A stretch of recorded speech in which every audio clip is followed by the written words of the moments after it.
Shalom. Devosi ulangan pasal yang keempat, ayat 30 sampai 40. Demikian firman Tuhan. Apabila engkau dalam keadaan terdesak dan segala hal yang menimpa engkau di kemudian hari, maka engkau akan kembali kepada Tuhan Allahmu dengan mendengarkan suaranya. Sebab Tuhan Allahmu adalah Allah penyayang.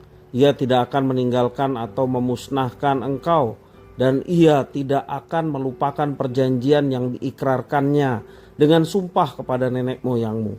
Sebab cobalah tanyakan dari ujung langit ke ujung langit tentang zaman dahulu yang ada sebelum engkau, sejak waktu Allah menciptakan manusia di atas bumi.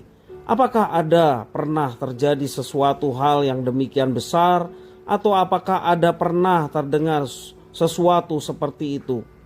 Pernahkah suatu bangsa mendengar suara ilahi yang berbicara dari tengah-tengah api seperti yang kau dengar dan tetap hidup?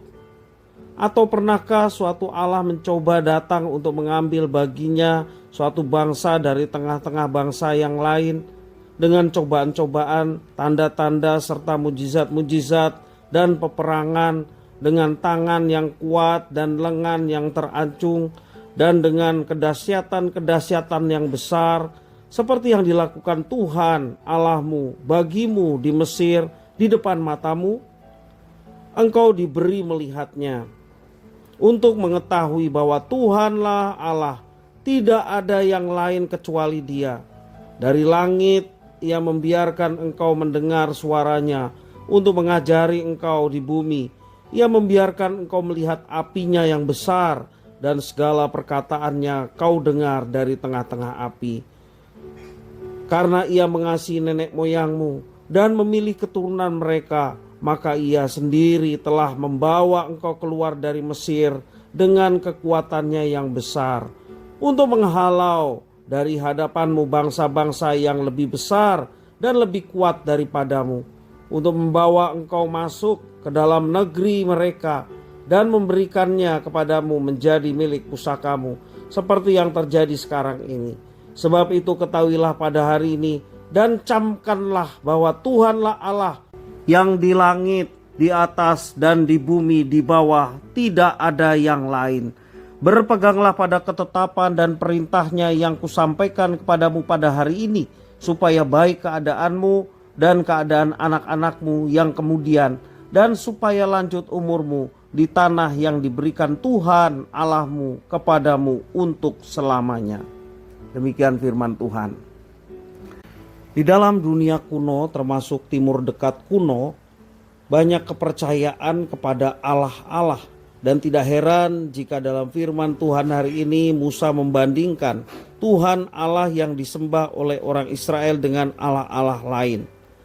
Berbeda dengan Allah-Allah lain, Tuhan Allah Israel adalah Allah yang setia dengan perjanjiannya, dan karena itu Ia akan menyertai umatnya kembali jika mereka telah bertobat. Dalam ayat 27-30 menjelaskan demikian. Musa menekankan keunikan Tuhan Allah mereka dengan menunjukkan bahwa hanya Tuhan Allah yang pernah berbicara dari tengah api, yang mengambil Israel menjadi umatnya dengan berbagai mujizat dan menyelamatkan umat dari Mesir dan kekuatan yang begitu besar menurut ukuran manusia. Karena Tuhan Allah mereka adalah Allah yang tidak ada duanya, sudah seharusnya umat berpegang pada ketetapan dan perintahnya, karena Tuhan yang mereka sembah adalah Tuhan yang berkuasa, Tuhan dari segala Allah-Allah yang ada. Allah-Allah yang dipercaya dalam dunia kuno digambarkan sebagai Allah yang mudah marah tanpa alasan, yang dapat dimanipulasi, bertindak hanya untuk kepentingan sendiri dan tidak setia menyertai penyembahnya. Oleh karena itu Musa menekankan betapa uniknya Tuhan Allah mereka, yang selain setia pada perjanjian dengan umatnya yang dipilihnya, juga telah banyak melakukan mujizat dalam penyelamatan umatnya. Tujuan Musa menyatakan bahwa Tuhan mereka adalah Allah yang tidak ada duanya, adalah supaya umat mengenali dan menghargai Tuhan, maka mau berpegang pada perintahnya dan supaya mereka dapat hidup dengan baik. Kita tentu saja tahu bahwa hanya ada satu Allah, dan karenanya kita tidak perlu membandingkan Tuhan Allah yang kita sembah dengan yang lain. Tentunya tidak bisa dibandingkan kedahsyatan, kemahakuasaan Tuhan yang kita sembah. Tetapi apa yang Musa tekankan di dalam firman Tuhan hari ini perlu kita perhatikan. Ia adalah Tuhan Allah yang setia dengan pilihan dan perjanjiannya, yang akan kembali mengampuni dan menyertai kita jika kita bertobat dari segala kesalahan dan dosa kita. Ia juga adalah Tuhan Allah yang dengan mujizat pemeliharaannya terus melindungi, Dia terus menyertai dan menuntun kita. Dan perlu kita sadari betapa beruntungnya kita memiliki Tuhan Allah yang seperti itu. Mari kita senantiasa berdekat pada Tuhan. Yang Tuhan inginkan adalah kita berbakti kepadanya. Kita membalas kasih setianya yang sedemikian besar dengan hidup setia menuruti apa yang diperintahkannya. Dan semua yang Tuhan sudah siapkan akan diberikan kepada umat yang dikasihinya. Kita sebagai umat Allah yang baru juga mengalami kasih Tuhan terlebih di dalam Kristus yang sedemikian dahsyat. Kita yang tidak layak dilayakannya, diterimanya, bahkan kita disebut anak-anaknya karena percaya dan beriman kepada Kristus. Penebusan dosa dan keselamatan yang disediakan Tuhan, itulah berkat terbesar dan karya terbesar yang Tuhan berikan kepada manusia. Dan kalau kita mempercayai, kita menjadi orang-orang yang beruntung. Bahkan kita juga diangkat menjadi umatnya.